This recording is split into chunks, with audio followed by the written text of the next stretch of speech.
Welcome to the StoreBuilders podcast, the place where we talk to industry experts and successful store owners about what it takes to build a thriving e-commerce business. Every episode, we deliver the raw, unfiltered recommendations that will catapult your store to new heights. Ready to get serious about expanding your e-commerce empire? Well, then let's get to work. I'm your host, Ryan Cowden, and this week we're joined once again by Chris Lemma.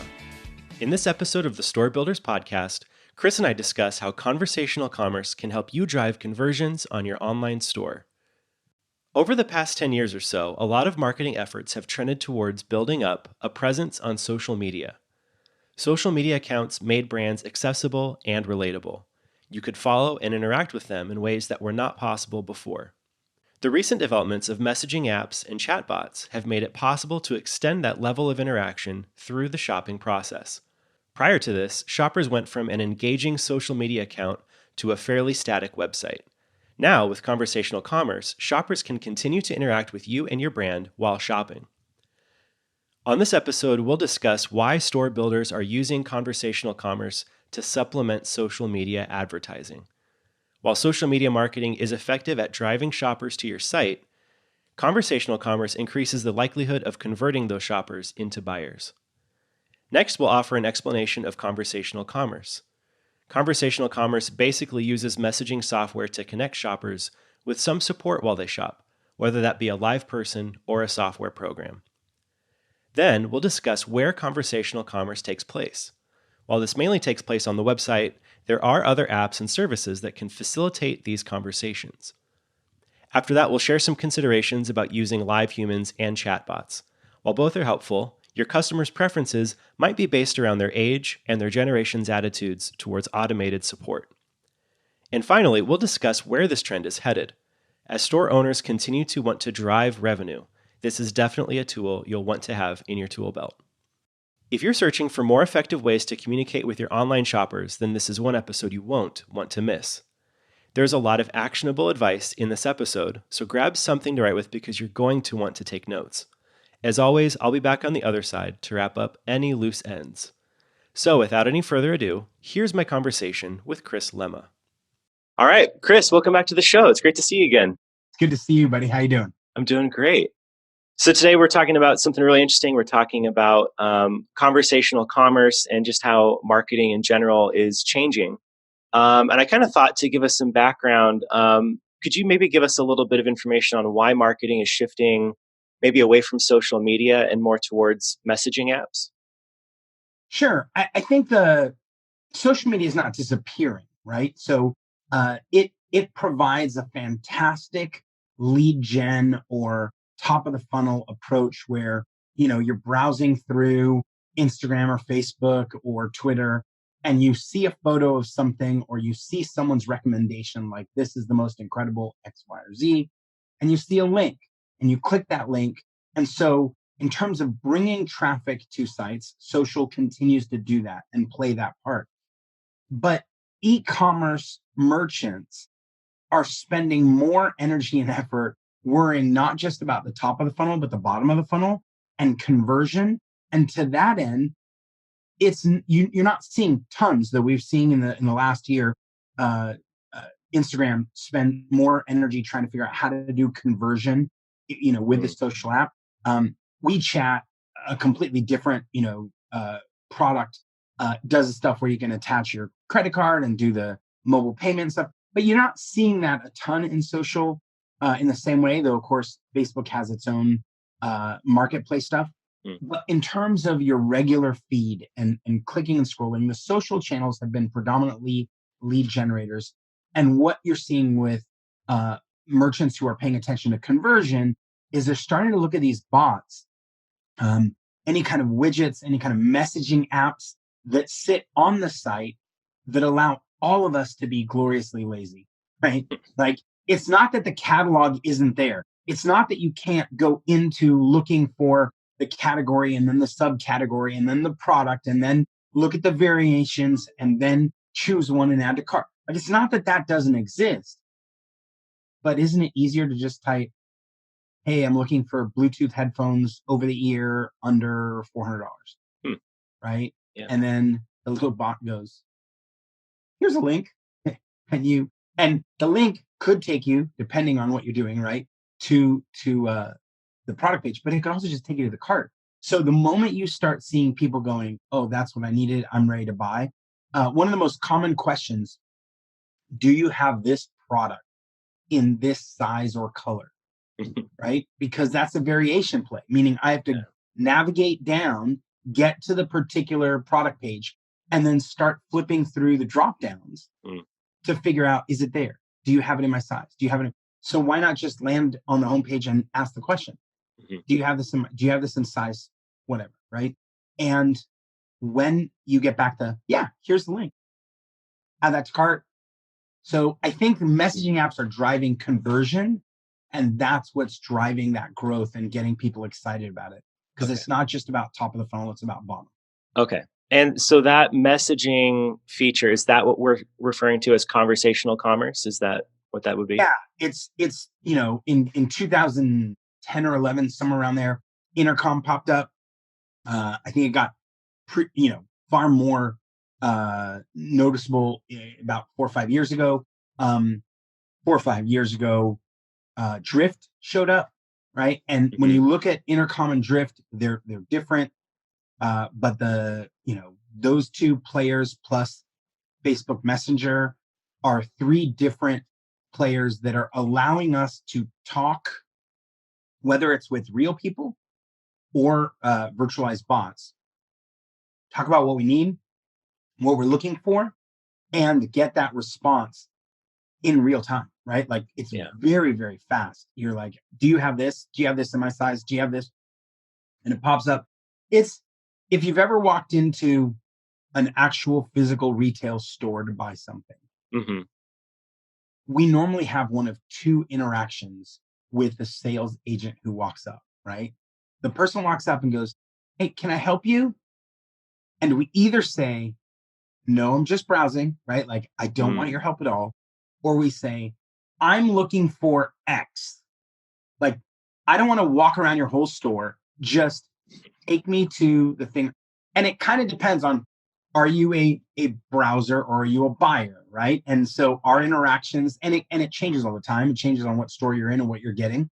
But that notion, right, that you could now do that by just by typing, right? Do you have this? Do you have this in this size? Do you have any of these under this price? And getting that conversation back in a messenger app allows us to click the link and go forward. And you'll see even more complicated ones, right? Where it says, I'm looking to buy X, or do you have, this in quantity? Do you offer, imagine if I asked, do you offer bulk discounts? And they're like, well, how many are you trying to buy? And they give you little links, right? Like less than 10, 10 to 25, 25 to 50. You click the link and it's already calculating the discount and giving you and you're like, this is crazy, right? Right. When we're talking about conversational commerce, right? Yeah. We're talking about the introduction of messaging into the interaction model for e-commerce. Okay. Great. So is this primarily taking place on your website, this messaging, this conversational commerce? It can happen on your website. It can also happen on your phone via, right, Facebook Messenger or in some dynamics text message, right? So it might initiate there. It might initiate on the website, on your store, right? So store owners would be like, oh, let me connect you there. But the real power of this is once you've gotten that connection, it can then follow up all without being on the site. So imagine that I go to a website and there's a Facebook Messenger piece and it pops up and it shows me the latest, anything. So sunglasses, right? You're at a sunglass store and it just says, hey, what are your favorite kind of sunglasses, right? Or what kinds of sunglasses are you looking for? Yeah. And you answer the question. The very nature of you interacting with that messenger app, right? Let's say it's Facebook Messenger. It does something, right? It says, okay, I trust it. I'm connected to it. I want to interact with it. So then it's now you're in a relationship, right? I mean, just the nature of answering the question. You may not have thought of yourself in a relationship with a store, right? But the fact that you got connected on on Messenger that way. Now they might write back and go, oh, so here's a link, right? To, let's say I said polarized lenses, right?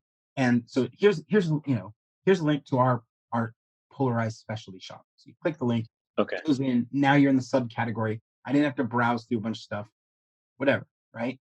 But now my account, my Facebook Messenger account, and that site are connected. Okay. So imagine, right, what happens when 2 weeks from now the polarized lenses go on sale. They have a way to directly come back to my phone, right? And it just it pops up on my phone. Hey, heads up, polarized lenses on sale, and you're like, oh, click the link. Let me go back in, right? And now I'm not really at the store. I'm on my app, and I go back and forth until I get that link that I'm looking for that says here's a discount, whatever, and you go, yeah, click, and then I'm back to the store to check out. Right. I've seen this a little bit, and I think it's a helpful service if you're considering switching to a different app or a different service, because you can just skip straight to like your tough question, right? Like, I need to know if you guys do this, or what's your position on this, and they'll get right back to you. And that's probably the one question you need to answer. You can just ask right to the messaging bot, It's one of the things I like to do, and I think we've talked about it before, right? I go to Amazon and I start looking. I read the negative reviews, right? Because what I want to know is the feedback of this thing that is negative so bad that I can't afford to buy it, or is it just a little bit like you got annoyed and I don't really care, right? So this is another dynamic like that, where you can just go straight in and ask the hardest question, and force people to engage on that level rather than all this. Like, yes, I get that ice chest that I'm going to take to the beach. It does all the main things. Of course, it keeps things cold. And of course, there's a little spout to pour the ice runoff out. And of course, there's a handle. But what I want to know is, if I stretch the handle up because there's wheels on the bottom and I want to roll it, where does that go? Let's say I'm a tall person, which of course I'm not, but let's say I'm super tall. I want to know if I'm still bending over while I'm pulling this thing, right? So you could go straight back and say, hey, how tall is it? And that data may not be at least easily found on the website without clicking through things, right? Right. You just ask the question directly. Sure. Yeah, I wonder, like, as you see this on stores, do you think this requires a lot of explanation? Because I've just kind of seen the icon there and I instantly knew, oh, I'm just going to ask a question. Yep. It all depends on how they deploy it, for sure, right? But a lot of times it pops up and it says, hey, can I help you with something? Do you have a question? It is the equivalent of that person when I walked into the store. They walk up and they go, hi there, can I help you? And you're like, actually, yeah, I'm looking for long sleeve shirts. Where would I look, right? And they go, oh, it's right over here. Okay. Let's kind of talk through, how would this look different if you're doing this purely with bots versus using this to connect with virtual assistants or staff? These days, it looks, there's almost no difference, right? In fact, in a recent study earlier this year, I think it was, I'll have to look it up and get you the link, but millennials, right? Millennials said they didn't care if it was a human or a bot, right? Like, just flat out, I'm not looking. You remember there was a point in time, right? Decades ago, when adults went into a bank and they met their teller and they talked, and that teller had been there for years. So of course, when I walked in, they said, not me, but my dad walked in, right? They'd be like, hello, and they would know your name, they remembered you, they chatted. The ATM was the first technology that was adopted. Of all the different technologies, it was the first technology that was adopted in less than one generation. Meaning, people who they thought, no, they're still going to be holding back. You think about radio adoption, television adoption. When you got to the ATM, everybody said, no, this is not going to work because we like talking to the teller. No, you like the interaction, even though that's the only version of the interaction, but not you like the interaction compared to not having an interaction, right? Like, there was a fundamental misunderstanding there. And so the people who said, no, the ATM is never going to take off, fundamentally misunderstood the difference between, oh, sure, if I walk up and the banking attendant is nice to me, I like someone being nice, but I'd rather do this without. There was a point in time in my career where if you wanted to set up a hosting account, if you wanted to set up a payment gateway solution like we have today with Stripe or PayPal or Authorize.net, any of these things had to be done in the daytime because you were talking to people, you were spinning up stuff. But man, when it shifted over and it was like, I can do this at 2 a.m. and I can spin up a hosting account, spin up the website, spin up the payment gateways, whatever. And I don't need to talk to a soul. A whole group of people were like, I'm in love. I don't want to have to talk to anyone. Yeah. Bots, whether they're virtual assistants, actual physical people who are doing messaging, or whether they are automated bots, right? Either one, to the current generation of people, the youngest generation, they don't care. Sure. They're looking for, I want to know if you have the blue dress in under $200 in my size. Right. That's what I want to know. If you tell me yes with the link, I'll buy it. Whether that was a bot or whether that was a human who said, ooh, here it is, right? And they can add a few more words and you're like, I just don't care. I just want the link. I want to know if you have it in stock and I want the link. If you recall, it wasn't that long ago, 10, 15 years ago. If I wanted to know if there was something in stock at a store, I had to call the store, right? And then, so you call Old Navy. Hi, Old Navy. I want to know if you have a pair of khakis in this size. And then you'd go male khakis and they go, hold on. And they'd route you to the department, which would ring and ring and ring. Then it would take you back to the operator. They'd go back over, ring and ring, someone pick up. And then you're like, I want to know if you have, khakis in this, waist and this length. And they'd go, hold on. And then they'd disappear for a while. And then they'd come back and they're like, yeah, we have it. And then you get in your car and drive over there. And then maybe they still have it, right? It's all gone, right? There's no reason for any of that. You type it in, they come back with a link, you're off to the races. Right. So I guess I'm interested in how this trend is going to affect store builders going forward in the next couple of years. How much do you think this is going to become expected, standard from your customers? Like people will expect there to be this bot or this messaging thing there. I think every single store owner continues to drive the question, how fast can I generate revenue? And I think, therefore, every store builder that is hired to build the store is going to have this tool in their tool belt. Whether it's the first thing you implement, no, probably not. Is it the second or third? Probably, right? Like, I probably would still prioritize cart abandonment. Like, okay, I know I have traffic and they're leaving. How do I capture them before they leave? How do I follow up with them? So cart abandonment is going to be big. But the moment I take that piece and I get that resolved, I think the next one is the conversational component, right? How can I help people navigate the site without having to navigate the site? How do I get them to skip over the click, subclick again, filter again, find it, check the variations, then add to cart? My God, right? 4 or 5 clicks through when I could just type. I want to type. Okay.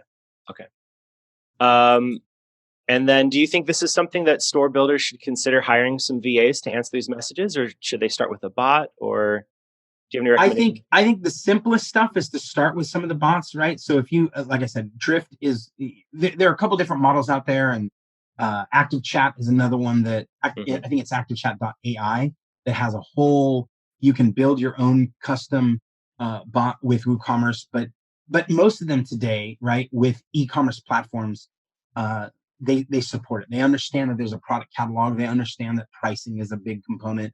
Yeah. So those things, they get it now, right? And so I would probably go look at Drift and say, and they're one of the, there's, again, Facebook Messenger is another approach. That's not going to have the same kind of bot dynamics. It's just going to be the pop-up and then people are managing it. And that's fine. But if you look at some of the stuff that Drift and Intercom do, Intercom has a massive number of integrations. Drift has a little bit less, but Drift has a really clean and easy approach to adopt.